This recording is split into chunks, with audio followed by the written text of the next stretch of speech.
Hello my dear students, आज आइए आप लोगों को फ्यूचर परफेक्ट कंटीन्यूअस टेंस के बारे में बताते हैं। ठीक है, सबसे पहले हम देखेंगे इसका पहचान। पहचान मतलब आइडेंटिटी। क्या होता है आइडेंटिटी? जिस वाक्य के अंत में, जिस वाक्य के अंत में रहा होगा,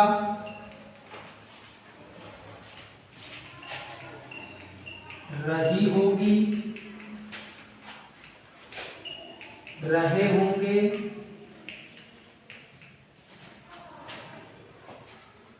तथा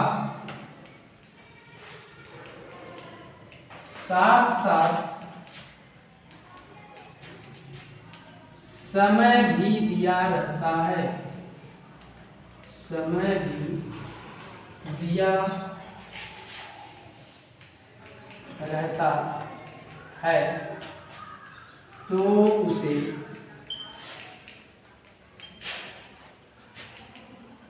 फ्यूचर परफेक्ट कंटिन्यूअस टेंस कहते हैं। हमने देखा हिंदी में पहचान कि जिस वाक्य के अंत में रहा होगा, रही होगी, रहे होंगे तथा साथ साथ में समय भी दिया रहता है, तो उसे फ्यूचर परफेक्ट कंटीन्यूअस टेंस कहते हैं। अब हम लोग देखेंगे इसका सहायक क्रिया क्या होता है, अर्थात हेल्पिंग वर्ब। हेल्पिंग वर्ब, ठीक है। हेल्पिंग वर्ब इसका होता है शैल, हैव, बीन और विल हैव बीन। ये सहायक क्रिया होती है। सहायक क्रिया, सहायक क्रिया तो सहायक क्रिया जो होता है शैल, हैव बीन और विल हैव बीन होता है। ठीक है, अब इसे समझ लीजिए कि हिंदी जब पहचान करेंगे, इसका यही पहचान होगा, रहा होगा, रही होगी, रहे होंगे, अंतिम में दिया रहेगा, साथ समय में दिया रहेगा। लेकिन अंग्रेजी में क्या पहचान होगा? अंग्रेजी में पहचान होगा कि इसमें शैल, हैव बीन और विल हैव बीन लगा रहेगा और साथ साथ इसके टाइम भी आया है, जैसे since morning, since 2 o'clock, since 3 o'clock, since 5 o'clock, ऐसे करके आ जाएगा। तो हम जान जाएंगे कि ये हमारा फ्यूचर परफेक्ट कंटीन्यूअस टेंस है। ठीक है, ये अंग्रेजी पहचान हो जाएगा। अब आइए आगे देखते हैं इसके rules of translation.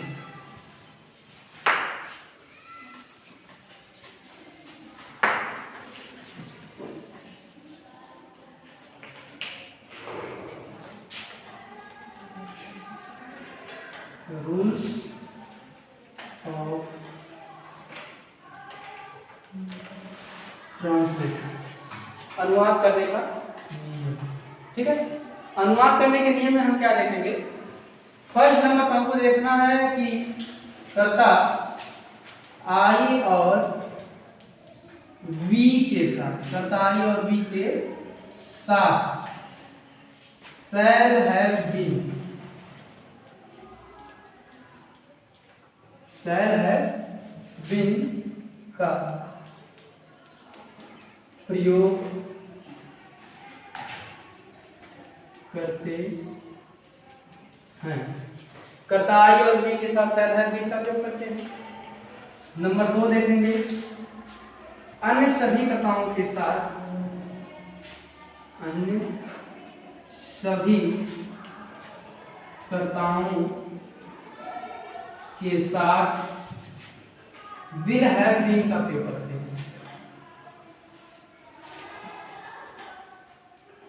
Will have been का प्रयोग करते हैं।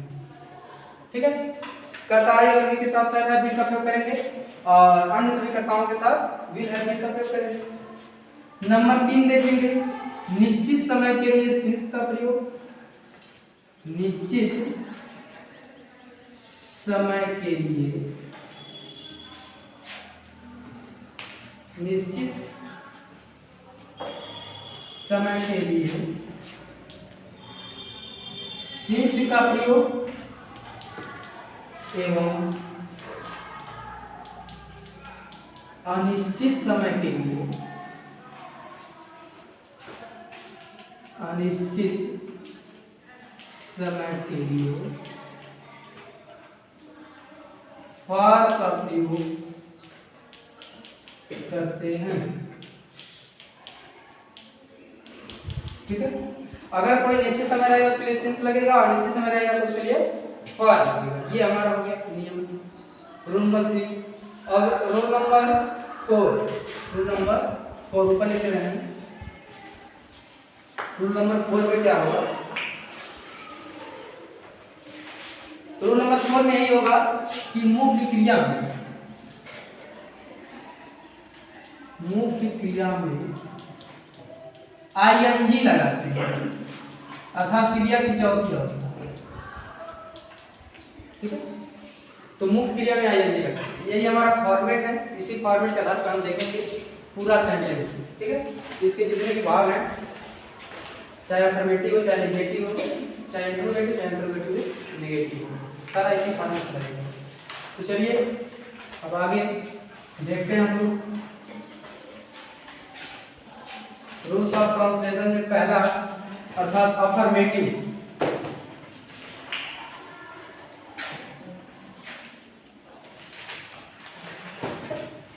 अफर्मेटिव सेंटेंस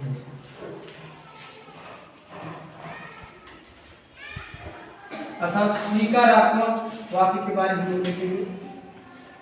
स्वीकारात्मक वाक्य, तो ये सिंपल सेंटेंस है, इसमें कोई दिक्कत नहीं। सीधे हम स्ट्रक्चर देख लेते हैं और बाकी सब नियम भी करके पढ़ेंगे।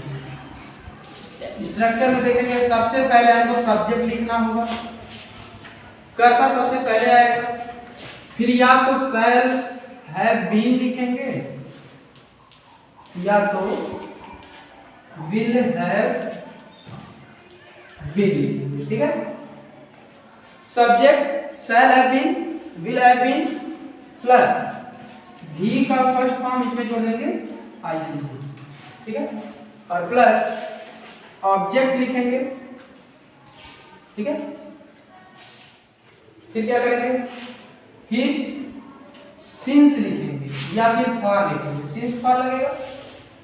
ठीक है, ऑब्जेक्ट हो गया प्लस सिंस या फॉर हो गया, और इसके बाद से जो गिवन टाइम रहेगा, जो टाइम दिया रहेगा, जैसे मान लीजिए 2 बजे से 3 बजे से 4 बजे से, बचपन से, सुबह से, ठीक है, शाम से, तो ये चीजें जब आ जाती है तो उसके लिए हम यूज करते हैं ये चीज, मतलब टाइम जो दिया है तो लिखेंगे। और सिंस और फॉर उसके पहले नहीं होता है, टाइम से पहले, जैसे 2 बजे 3 बजे से है उसके पहले सिंस या तो फॉर आएगा। अब डिपेंड करता है ये टाइम निश्चित है कि टाइम अनिश्चित है। ठीक है, तो आइए देख लेते हैं। इसके पहले हम बता चुके हैं कि समय को पहचानने का तरीका कि निश्चित समय कैसे होता है और अनिश्चित समय कैसे होता है। यदि मान लीजिए समय दे दिया 2 बजे 3 बजे 4 बजे से 5 बजे से, तब तो निश्चित है, और नहीं दिया है घंटों से कर दिया तो वहां पर अनिश्चित होगा, और वहां पर फार का प्रयोग करते हैं। अब आइए आगे देखते हैं, इससे संबंधित वाक्य देख लेते हैं, फिर समझ में आ जाएगा।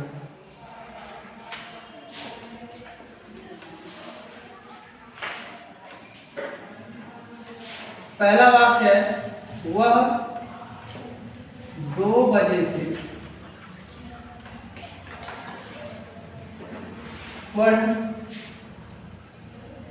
रहा होगा। वह 2 बजे से पढ़ रहा होगा, तो कर्ता हमारा ही हो गया। ही के साथ विल हैव बीन का प्रयोग करेंगे। हमने कहा था आई और वी के साथ ही शैल हैव बीन का प्रयोग करना है, तो he will have been reading, ING का प्रयोग।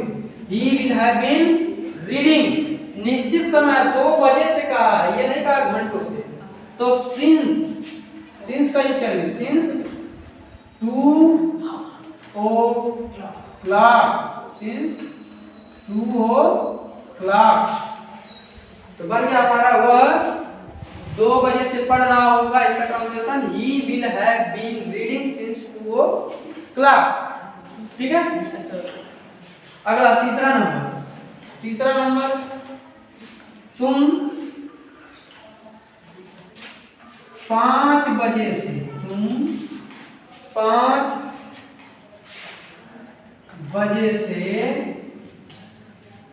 क्रिकेट खेल रहे होगे।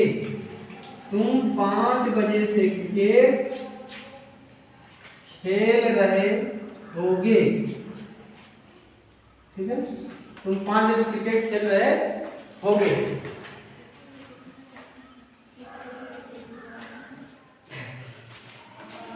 सॉरी, यहाँ पर नंबर गलत हो गया, ये सेकंड नंबर होगा। तुम 5 बजे से खेल रहे होगे। ठीक है, तो क्या हो जाएगा, यू यहाँ पर हो जाएगा will have been playing, you will have been playing the cricket, you will have been playing the cricket कब से, तो 5 बजे से, since 5 o'clock, since 5 o'clock। ठीक है, तो 2 सेंटेंस हमने इससे रिलेटेड देख लिए हैं अफर्मेटिव का। अब आगे देखेंगे निगेटिव का। एक और देख लेते हैं जिसमें शैल हैव बीन लगेगा।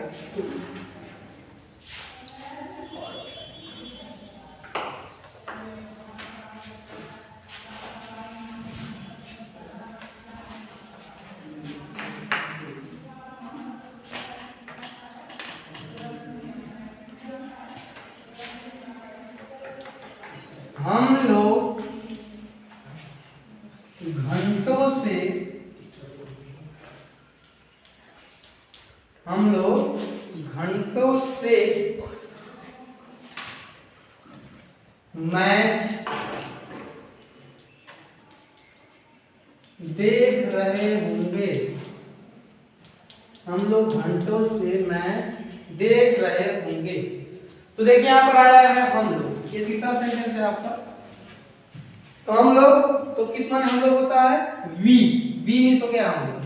ठीक, अब क्या यहाँ पर यूज करेंगे इसके लिए सहायक क्रिया, तो इसके लिए सहायक क्रिया लगेगी शैल हैव बीन, क्योंकि वी आया है तो यहाँ पर लगेगा शैल हैव बीन। तो वी शैल हैव बीन क्या कर रहे होंगे, हमारा मुख्य क्रिया क्या है, देख रहे होंगे। तो we shall have been seeing, क्या चीज देख रहे होंगे, the match, MATCH। We shall have been seeing the match।